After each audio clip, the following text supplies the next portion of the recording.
साहेब आणि सर्व मित्र, दादाने सांगितलं की गम आणि बम, गम आणि बम, बरोबर आहे. मी त्याच्यापुढे सांगतो की दम आणि रम. खुश मित्र, आज मी येताना पाहिलं की मला हसण्याचा आवाज आला. म्हटलं हे नक्की पोलीस नसतील, पोलीस हसत नसतात.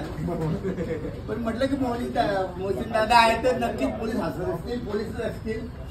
असं का होतं मित्र की पोलीस हसत नाही? पोलीस हा गंभीर प्राणी आहे, पोलीस हा दुःखी प्राणी आहे, पोलीस हा असा आहे, पोलीस हा तसा आहे, अशी इमेज का झाली?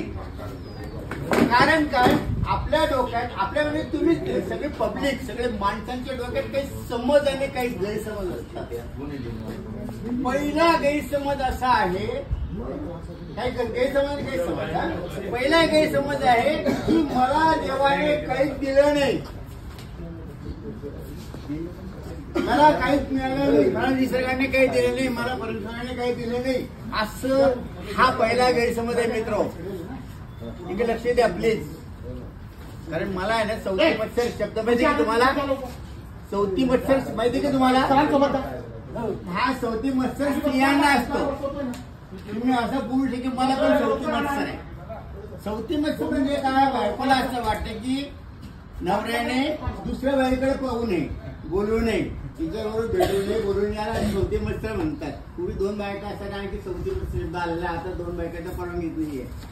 तर मला चौथी मत्सर कसं आहे की मी इथे आलेलो आहे, दादाने माझा परिचय कोण दिलाय तुमच्यासाठी मी आलोय. दादांना विचारा की माझं जमत नव्हतं, पण ते याच तुम्हाला यायचंच आहे त्यामुळे मी आलो. तर माझी इच्छा अपेक्षा अशी आहे की तुम्ही निदान ऍक्शन तरी करा की मला ऐकतात. बोलतो चला दादाने म्हणून तुला ऐकतोय म्हणानं म्हटलं म्हणत, पण माझ्याकडे पाहिजे निदान नाटक तरी करा. पण तुम्ही जर एकमेकांशी बोलले, एकमेकांकडे पाहिलं, दोघांमध्ये बोलले तर मला चौथी मत्सर जागा होतं. चला हा जास्त स्मार्ट वाटतं म्हणून आईच्याशी बोलतोय. तसं करू नका प्लीज. म्हणून माझ्याकडे पहा, नका ऐकू, मनात ठेवा. मनातल्या मनात काही पण म्हणा, मला तुमच्या मनाचे तुम्ही मालक आहेत माहिती का? तुम्ही मनात कोणाला शिवाय देऊ शकतात, कोणाला काय म्हणू शकतात.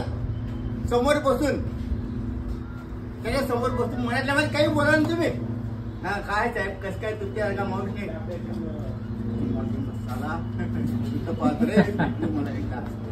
आता मनाचे मालक आहात तुम्ही. ते ऍक्शन जरी केले तरी मला चालेल आणि मला काय जमणार तुमच्या मनात काय.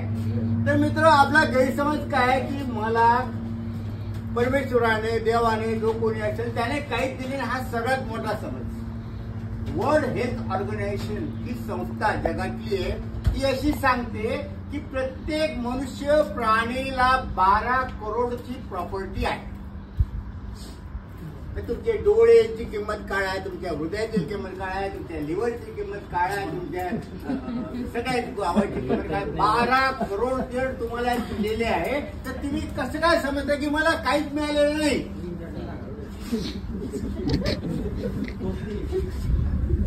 ही तुम्हाला आज किंमत नाहीये. तर त्याला किंमत विचार का ज्याला डोळे नाही, त्याच्याला पैसा असला तर तुम्हाला 10 लाख 1 कोटी सुद्धा द्यायचं आहे की मला 1 डोळा तरी ते देतात. त्याच्याजवळ पैसा आहे, त्याला किडनी, दोन्ही किडनी नाही, तुमच्या 1 किडनी, तो 1 किडनी सुद्धा 20-50 लाखाला घेऊ शकेल.